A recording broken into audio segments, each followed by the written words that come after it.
কোরবানির মাংস 3 ভাগ করার নিয়ম ইসলামে আছে কিনা? 3 ভাগ করা অবশ্যই আছে। কোরআনে কারিমে আল্লাহ তাআলা বলেছেন ফাকুলু মিনহা ওয়া আত'ইমু আল কানিআ ওয়াল মু'তার। অন্য আয়াতে বলেছেন ফাকুলু মিনহু ওয়া আত'ইমুল বাঈস আল ফাকির।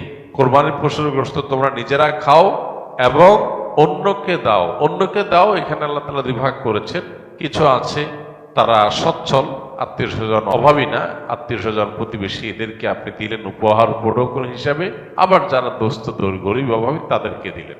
তাহলে 3 ভাগ করার জন্য নির্দেশনা দেওয়া হয়েছে। এটাকে মুস্তাহাব বলেছেন উলামা ইকরাম, এটা ফরজ বা ওয়াজিব না। কেউ যদি 2 ভাগ করে, 1 ভাগ খাইলে আর 1 ভাগ দান করে দিল, অথবা কেউ বেশিরভাগ রেখে দিল, অল্প সংখ্যক দান করলো, অথবা বেশিরভাগই দান করলো, সামান্য রেখে দিল, এটা সবগুলোই জায়েজ আছে। কারণ এই 3 ভাগ করাটা ফরজও না, ওয়াজিবও না।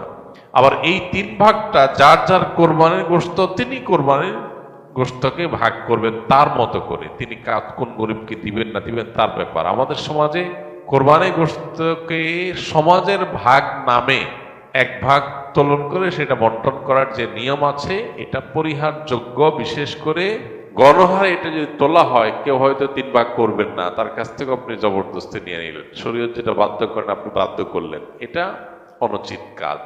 হ্যাঁ, যদি কেউ এরকম উদ্যোগ নেয় যে স্বেচ্ছায় যারা ইচ্ছা তারা দিতে পারেন, আমরা গরিবদের কাছে সুষম বন্টন করে দিব, এটা প্রশংসনীয়। এরকম হতে পারে, স্বেচ্ছায় দেওয়ার ব্যবস্থা থাকলে সেটা ঠিক আছে। কিন্তু বাধ্যতামূলকভাবে সামাজিকভাবে সমাজের ভাগ বলে উঠাই নিয়ে আসা, কেউ নিজের অনিচ্ছা সত্ত্বেও যদি দিতে বাধ্য হয়, তাহলে সেটা নাজায়েজ হবে। কারণ নবী সাল্লাল্লাহু আলাইহি ওয়াসাল্লাম বলেছেন লা ইয়াহিল্লু মালু মুসলিমিন ইল্লা বিতিবি নাফসি, কোনো মুসলমানের সম্পদ তার মনের সন্তুষ্টি ছাড়া সেটা গ্রহণ করা বা সেটা দখল করা এটা জায়েজ নয়, ভোগ করা জায়েজ না। বিধায় কোরবানির গোশত যিনি কোরবানি দিয়েছেন তাকে আল্লাহ তাআলা দিয়েছেন, এটা তার। সো তার সন্তুষ্টি না থাকলে আপনি সমাজের ভাগ নামে তার কাছ থেকে উত্তোলন করলে সেটা জায়েজ হবে না। তিনি হয়তো তার কোনো আত্মীয় স্বজন গরিব, তাকে একটু বাড়ায় দিবেন, আপনার সমাজের ভাগে নিয়ে আপনাদের মতো দিবেন, তো এটা তো তার অধিকার খর্ব করা হলো, এটা উচিত নয়। কত টাকা থাকলে কোরবানি বাধ্যতামূলক? কোরবানি আসলে অনেক ইমামদের মতে ওয়াজিব, সেটা বাধ্যতামূলকই বলা যায়। আবার অনেক ইমামদের মতে কোরবানি করা সুন্নাত। হানাফি মাযহাব অনুযায়ী কোরবানি করা ওয়াজিব। কাদের উপর ওয়াজিব? যাদের কাছে যাকাত ফরজ হওয়ার মতো সম্পদ আছে। সেটা 1 বছর যদি নাও হয়, সম্পদের বয়স যদি 1 বছর নাও হয়, যাকাত দেওয়ার জন্য 1 বছর বয়স হইতে হয় সম্পদের বয়স, কিন্তু কোরবানির জন্য 1 বছর বয়স হওয়া লাগে না। এটা হলো যাকাত এবং কোরবানির মধ্যে পার্থক্য। মূল সম্পদের পরিমাণ সমান। যাকাতের জন্য যে পরিমাণ সম্পদ লাগে, কোরবানি করতেও সে পরিমাণ সম্পদ লাগে। এখন 83 বা 85 গ্রাম, বা আমরা রূপায় ভরিতে বললে 52.5 ভরি রূপার মালিক অথবা রূপা কেনার মতো টাকা কারোর কাছে থাকলে তারপরে হজ, তারপরে কোরবানি আবশ্যক বা ওয়াজিব। তো এইটার বাজার মূল্য এখন হিসেব করলে 80-85 হাজার টাকা প্লাস মাইনাস হয়, খুব বেশি না। এই টাকা যদি কারোর কাছে থাকে ঋণ মুক্ত, তাহলে সেক্ষেত্রে তারপরে কোরবানি আবশ্যক, তারপরে কোরবানি করতে হবে। কোন কোন ব্যক্তির উপরে হজ ফরজ এবং বদলি হজের সঠিক নিয়ম জানতে চাই। যে ব্যক্তি হজের মৌসুমে যখন হজের টাকা জমা দেওয়া হয়, নিবন্ধন করা হয়, হজ করার সুযোগ তৈরি হয়, তখন হজ করার মতো টাকা যার কাছে থাকে, হজ করে আসবে এবং এই সময়টাতে তার পরিবারের ভরণ পোষণ দেওয়ার ব্যবস্থা করতে পারবে, এই পরিমাণ টাকা যার কাছে থাকে, তারপর হজ ফরজ। একজন নারী, তার জন্য হজ ফরজ হওয়ার শর্ত হলো তিনি তার নিজের এবং একজন মাহরামকে সাথে নিয়ে যাওয়া, হজ করে আসা, এ পর্যন্ত ব্যয়ভার বহন করার মতো ক্ষমতা, আর্থিক ক্ষমতা তার থাকলে তখন তার উপর হজ ফরজ। তার মানে একজন পুরুষ আজকালকার যুগে ঋণ মুক্ত যদি 7 লাখ 7.5 লাখ টাকার মালিক হয়ে যায়, তার উপর হজ ফরজ।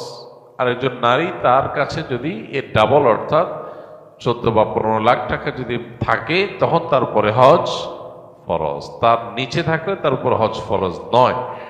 আর বদলি হজের নিয়ম হলো মূল হজ আর বদলি হজ একই রকম, কোনো পার্থক্য নেই।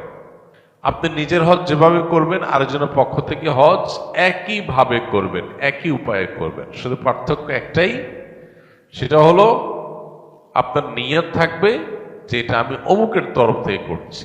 শুরুতে যখন এহরাম পরে লব্বাইকা হাজ্জান বলবেন, তখন আপনি নিয়ত করবেন লব্বাইকা হাজ্জান আন অমুক, অর্থাৎ অমুকের পক্ষ থেকে আল্লাহ আমি হজের জন্য হাজরা দিলাম, লব্বাইকা হাজ্জান, বাস এটা বলে আপনি শুরু করবেন। বাকি সব কাজগুলো সেম, আপনি নিজে যেরকম করতেন একই রকম। এর পাশাপাশি বদলি হজ যিনি করবেন তাকে নিজের হজ আগে আদায় করতে হবে। কেউ যদি নিজের হজ আগে আদায় করে না থাকেন, জীবনে হজই করেন নেই, তিনি বদলি হজ করতে পারবেন না। কি কি বৈশিষ্ট্য দেখে কোরবানির পশু ক্রয় করা উচিত?